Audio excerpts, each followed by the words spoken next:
পাকা ধানে পোকার আক্রমণে দিশেহারা জামালপুরের কৃষকরা। ফসল ঘরে তোলার আগে পোকার এমন আক্রমণে ফলন বিপর্যয়ের আশঙ্কা করছেন তারা।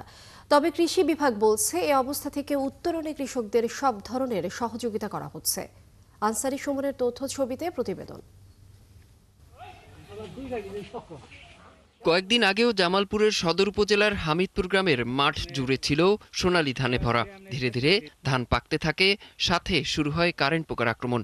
এখন মাঠ জুড়ে শুধু ঝলসানো ধানের চিত্র। কৃষকরা জানালেন, পোকার আক্রমণ রোধে কীটনাশক ব্যবহার করেও মিলছে না আশানুরূপ ফল। শেষ সময় পর্যন্ত পোকা নিধন সম্ভব না হলে ফলন বিপর্যয় হতে পারে বলে শঙ্কা তাদের।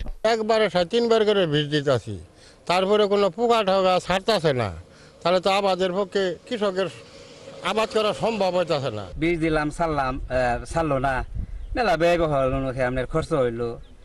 এর মধ্যে সরকার সহযোগিতা না করে তাহলে আম করে কোনো আর বাঁচার উপায় নাই। এদিকে ধান খেতে পোকার আক্রমণ কমাতে ও ফসলের পরিচর্যায় পরামর্শ দেওয়া হচ্ছে বলে জানালেন কৃষি কর্মকর্তা। আমাদের কৃষি অফিসের পক্ষ থেকে কৃষি সম্প্রসারণ অধিদপ্তর বিভিন্ন পদক্ষেপ হাতে নিয়েছে, যেমন হচ্ছে যে নিয়মিত মাঠ পরিদর্শন এবং কি লিফলেট বিতরণ, উঠান বৈঠককরণ। এছাড়া হচ্ছে যে কৃষকের সরাসরি কিভাবে এই পোকাটা দমন করা যায় মাঠ লেভেলে গিয়ে সেটা আমরা দেখাচ্ছি যে কিভাবে দমন করতে হয়।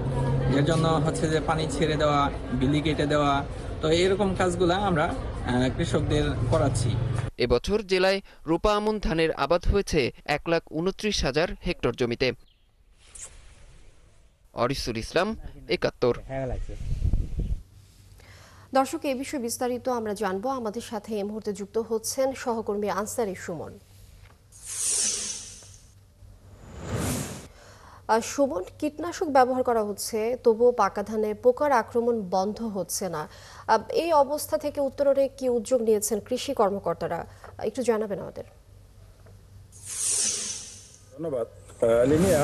মূলত এবছর অস্বাভাবিক বৃষ্টিপাত এবং ব্যবসা গরমের কারণে মৌসুমের শেষ সময়ে এসে যখন মূলত কৃষকরা তাদের পাকা ধান কাটার বড় ধরনের প্রস্তুতি নিচ্ছেন, ঠিক সেই সময়ে মূলত কারেন্ট পোকার আক্রমণ শুরু হয়েছে এবং এটি ব্যাপক আকারে ছড়িয়ে গিয়েছে। আমি যদি আপনাকে একটু জানাতে চাই, এটি জামালপুর সদর উপজেলার শরীফপুর ইউনিয়নের একটি বিস্তীর্ণ ফসলের মাঠ। এই মাঠের শত শত বিঘা ফসলি জমি ইতিমধ্যেই কারেন্ট পোকার আক্রমণে ক্ষতিগ্রস্ত হয়েছে এবং বেশিরভাগ কৃষকই তারা বলছেন যে একবারের জায়গায় তারা 3 থেকে 4 বার কীটনাশক ব্যবহার করেও এই পোকা দমন করতে না পারে শেষ পর্যন্ত তারা কিন্তু হাল ছেড়ে দিয়েছেন। আমি যাদের সাথে কথা বলেছি, অনেক কৃষকই বলেছেন তারা বারবার কীটনাশক ব্যবহার করার পরও যখন ফল পাচ্ছেন না, তখন তারা সেই ফসলের আশা বাদ দিয়ে কীটনাশক ব্যবহার বন্ধ করে দিচ্ছেন। কারণ এই যে সার বিষের যে উচ্চ মূল্য এবং ফসল ফলানোর যে বাড়তি খরচ, সেটি যখন তারা গড়ে তুলতে পারছেন না, তখন কীটনাশকের যে বাড়তি টাকা সেটিও কিন্তু তাদের ব্যবহার করতে হচ্ছে এবং সেটির ফলে তারা পাচ্ছে না। সেই অবস্থায় কৃষি বিভাগের পক্ষ থেকে যেটি বলা হচ্ছে যে তারা নিয়মিত কিন্তু সেই ফসল কিন্তু রক্ষা হচ্ছে না। শুধু জামালপুর সদর উপজেলায় নয়, জেলা জুড়ে কিন্তু এই কারেন্ট আক্রমণে কিন্তু কৃষকরা দিশেহারা হয়ে পড়েছেন এবং স্থানীয় কৃষকরা যেটি বলছেন, তাদেরকে ফসল উৎপাদনের জন্য যে অর্থ ব্যয় করতে হয় এবং তারা অনেকেই বর্গা চাষী আছেন, যারা অন্যের জমি বর্গা নিয়ে তারা ঋণ করে সেই ফসল ফলাতে যান।